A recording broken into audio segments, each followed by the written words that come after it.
హల్లెలూయా. అన్ని జనులు ఆకాశంలో కనబడు సింహాలకు భయపడతారు. వాళ్ళు ఇలా చేయకపోతే ఏమైపోతుందో అని భయపడతారు. హల్లెలూయా, హల్లెలూయా. మా నాన్న చాలా కాలం సెలవులు వస్తే బాలాకు పొలంతో విరామం ఏం చెప్తాడంటే, ఆ జనము ఒంటిగా నివసించు, అవరు అందరిలో కలవరు, అందరిలాగా ఉండరు, అందరిలాగా అందరితో కలిసిపోరు. వాళ్ళు మనం కొన్నిసార్లు ఏంటి కలిసిపోతూ ఉంటాం, పొలంతో బంధువులతో ఏంటి కలవడం తప్పు కాదు. కానీ ఒకవేళ అన్ని జన్మల ఆచారం వారు పాటిస్తుంటే అందులో మనం వెళ్ళడానికి వీలేదు. ఎవరైనా నాన్ వెజ్ తినట్లేదా? బుధవారం తినవండి అలాంటి వాళ్ళు ఉన్నారా? వాళ్ళు ఒక్కరికి రావండి అలాంటి వాళ్ళు ఉన్నారా? శనివారం ఎక్కువ తినండి, ఆదివారం బలంగా మనం ఆరాధన చేస్తాం కదా. శుక్రవారం తినండి, ఏం పర్వాలేదు. అలా అలా నేనేం పాస్టర్ గారు మేమైతే ఎవరైనా ఒక అభిషేక్తులు అయితే, ఆత్మాపూర్ణులు అయితే, మారుమనసు పొందిన వారైతే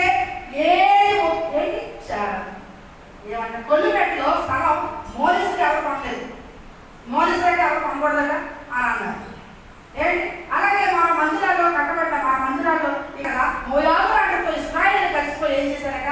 వ్యభిచారం చేశారట. అది ఎంతమంది చచ్చిపోయారు?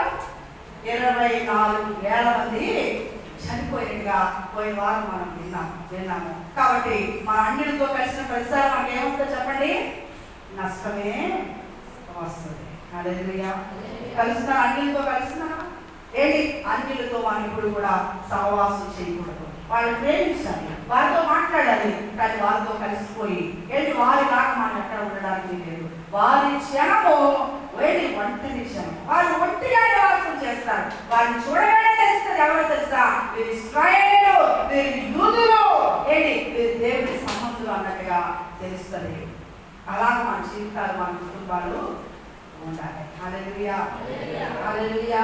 అన్ని సంబంధాలు వస్తే కూడా ఏంటి ఎవరు తలవంచడానికి వీల్లేదు. మన వాళ్ళు ఎవరు అలా వంచనివ్వమని మేము సంతకం చేస్తాం, మేము ప్రమాణం చేసుకున్నాం. మాకు చాలా కాన్ఫిడెన్స్ ఉంది అందరి మీద కూడా. స్తోత్రం చెప్పండి. అలాగే మేము చెప్పక ముందే అవన్నీ కూడా మీరు బాగా ఆలోచించగలరని మేము అనుకుంటున్నాం. సరే, మన ముందు వెళ్తే ఏం జరిగిందో మనం ఆలోచన చేస్తే వీళ్ళందరూ ఏం చేశారట? మేము ఇలా చేయమేము, ఇలా ఉండవు ఏంటని చెప్పి వాళ్ళు ఇలాగ మేము అన్ని సాంప్రదాయాలు, ఆచారాలు ఇవన్నీ ఆచరించాం కాబట్టి ఇప్పుడు మేము సపరేట్ అయిపోతాం. ఎందుకు సపరేట్ అయిపోతాం? పరిశుద్ధ జీవితాన్ని జీవించడానికి మేము ఏమవుతాము?